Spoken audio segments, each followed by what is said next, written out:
Bonjour les amis, content de vous retrouver pour continuer notre module sur la configuration du SAML sur BigIP APM. Donc dans cette vidéo, on va voir les différents modes de déploiement du SAML en utilisant F5 APM et on va déployer le SAML sur F5 APM en suivant un scénario qu'on va présenter dans cette vidéo.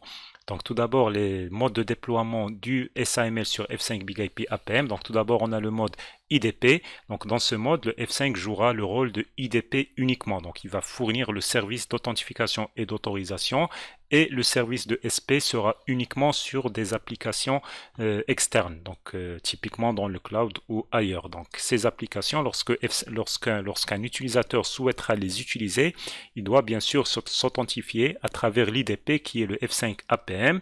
Une fois authentifié, l'utilisateur pourra bien sûr accéder à ces applications qui sont le service provider dans notre architecture en mode IDP uniquement. Donc lorsqu'on dit mode IDP, c'est en référence au service qui tourne et qui est présenté par le F5 APM.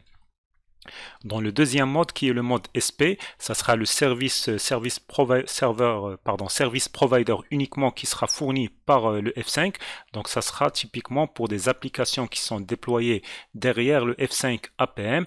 Par contre, la partie authentification autorisation sera fournie par un IDP tierce. Par exemple, ça peut être Microsoft ADFS dans le cloud, ça peut être un autre fournisseur d'identification, qui soit dans le cloud ou dans un data center privé. L'important, c'est que le service IDP n'est pas hébergé sur le F5 APM. Donc, lorsque l'utilisateur souhaitera accéder aux applications qui sont déployées derrière le F5 APM, ce dernier va faire appel à l'IDP tierce pour authentifier l'utilisateur.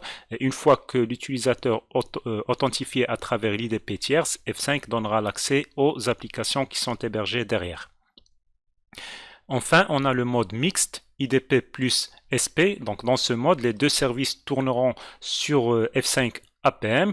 Donc dans le premier exemple, on a F5 en tant que IDP pour des SP, pour des service providers qui sont externes. Donc lorsque l'utilisateur souhaitera par exemple utiliser des applications qui sont hébergées dans le cloud, il va en fait faire appel à F5 APM pour s'authentifier et une fois authentifié, il va accéder à ces applications. Donc c'est exactement identique au mode IDP uniquement. Par contre, ce qu'on a ici également, c'est qu'on a le mode SP qui tourne également sur le F5 APM et ça sera pour accéder à des applications qui sont derrière le F5. Donc le F5 sera en même temps IDP et SP. Donc dans le deuxième exemple, lorsque l'utilisateur souhaitera utiliser ces applications qui sont derrière le F5 APM, bien sûr il va utiliser le F5 APM en tant que SP puisque c'est lui qui fournit l'accès à ces applications, mais en même temps en tant que IDP parce que c'est lui-même qui fournit également la partie authentification. Donc une fois authentifié, l'utilisateur pourra bien sûr accéder à toutes ces applications. Donc pour configurer la partie SAML sur F5 APM, quel que soit le mode, on doit bien sûr le faire correctement et on va bien sûr configurer plusieurs objets. Comme j'ai dit dans la vidéo précédente, il faut le faire correctement, sinon si on loupe une seule partie de la configuration, notre architecture SAML ne va pas fonctionner correctement. Donc parmi les choses qu'on doit configurer, on a la partie service qui tourne sur F5. On doit activer soit le service IDP, soit le service SP, soit les deux. On a les connecteurs avec les SP ou IDP externes. Donc lorsqu'on utilise F5 en tant que SP, on va bien sûr le relier à un IDP externe et vice versa. C'est pour en fait faire établir une liaison entre les deux éléments de notre architecture SAML. Et on a le VS et l'Access Profile. Donc on a déjà préparé ces deux éléments dans la vidéo précédente. Donc si vous ne l'avez pas encore fait, revenez à la vidéo précédente pour configurer ces deux éléments, le VS et l'Access Profile. Et on a un autre élément tout aussi important dans la configuration APM sur le F5 qui s'appelle la ressource SAML. Donc on va voir ça également dans notre vidéo de démonstration. Donc on a d'autres éléments qui sont plus ou moins optionnels. Donc dans cette vidéo, on va essayer de faire une configuration pas très détaillée, mais une configuration qui va vous permettre de bien comprendre comment configurer le SAML sur F5. Donc on va le faire en mode IDP. Donc notre F5 il va être en tant que IDP dans l'architecture suivante. Donc lorsque le client essaiera d'utiliser une application web externe, Donc, il sera redirigé vers l'IDP qui est le F5. Le F5 va l'authentifier auprès de l'Active Directory. Si les identifiants fournis par l'utilisateur à F5 sont valides, l'AD va en fait bien sûr faire retourner une réponse à F5. Ensuite, F5 va rediriger le client vers son application web qui va elle-même lire des données SAML dans cette redirection et elle va authentifier également, elle va accepter ce client en tant que client authentifié et elle va lui présenter ce qu'il a demandé comme service. Donc ici, dans ce schéma, je précise deux, trois choses. Donc tout d'abord, l'adresse de l'application externe, c'est la 10.10.10.20. C'est pas la 10.10.10.10.10 comme je vous ai déjà dit dans la vidéo de présentation de l'app de cette formation. Donc je me suis trompé. L'adresse correcte, c'est la 10.10.10.20. Deuxième chose, cette application web, vous allez la retrouver en tant que VM avec les ressources relatives à cette formation. Donc c'est une application qui s'appelle Nextcloud.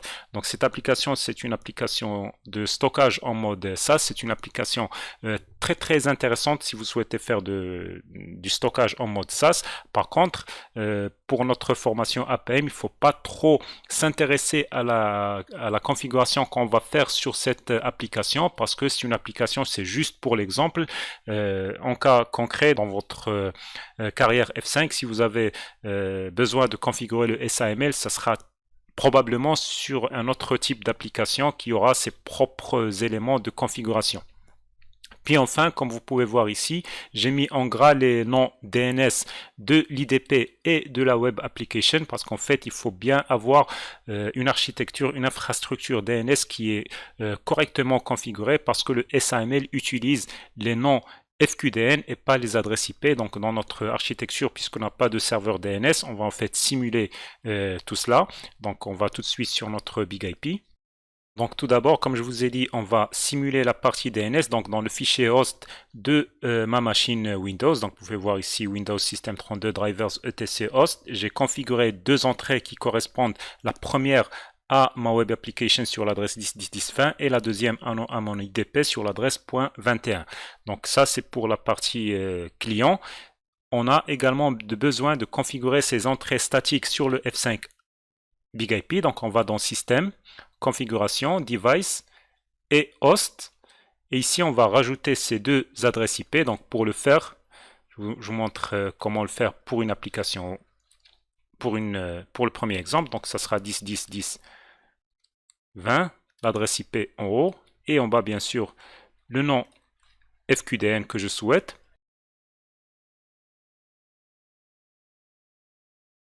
Et j'ajoute ce nom à la liste de mes hosts configurés statiquement. Donc je sauvegarde.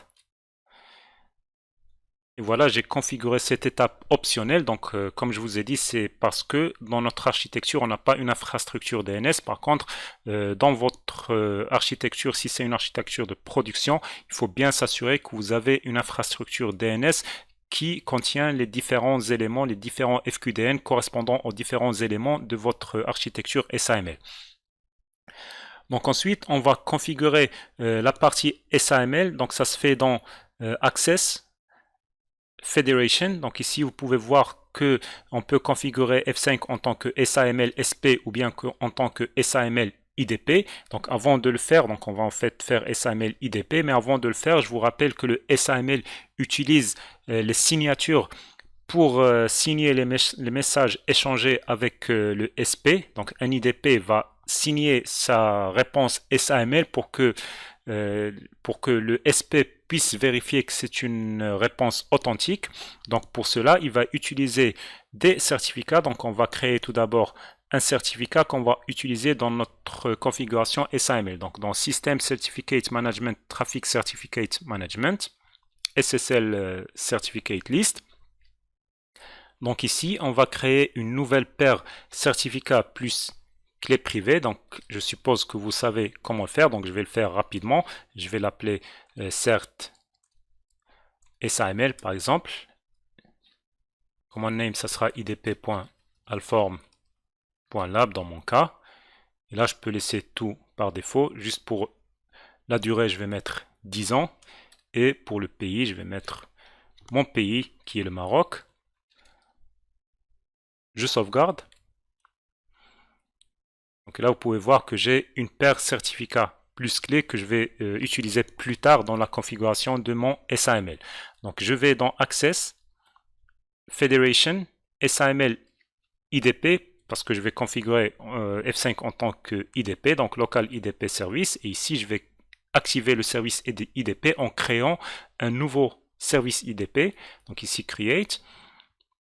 Donc je lui donne ici un nom significatif, par exemple F5 APM IDP, et ici IDP Entity ID, donc ici c'est une URL qu'on doit configurer, en fait ça sera l'URL correspondant à mon IDP, donc qui est idp.alform.lab. Donc ici je laisse tout le reste par défaut, sauf ici dans Assertion Settings, vous pouvez voir que c'est qu'on a un point d'exclamation parce qu'on doit le configurer. Donc ici dans le Subject Type, on va mettre Unspecified, et ici dans Subject Value, on va prendre le username, donc on va prendre la variable de session correspondant au username, et puis enfin dans la partie Security, on va spécifier la clé de signature, donc CERT SAML, la clé que je viens de créer, et le certificat associé, CERT SAML également. Donc je sauvegarde ici mon service IDP que je viens de créer. Vous voyez que c'est pas très compliqué. Je viens juste de créer un service IDP. Par contre, pour le moment, il ne sert à rien puisqu'on n'a pas encore fait d'autres tâches qu'on va garder pour une deuxième partie de cette vidéo pour ne pas en fait avoir des vidéos de grande taille. Donc on se retrouve dans un moment.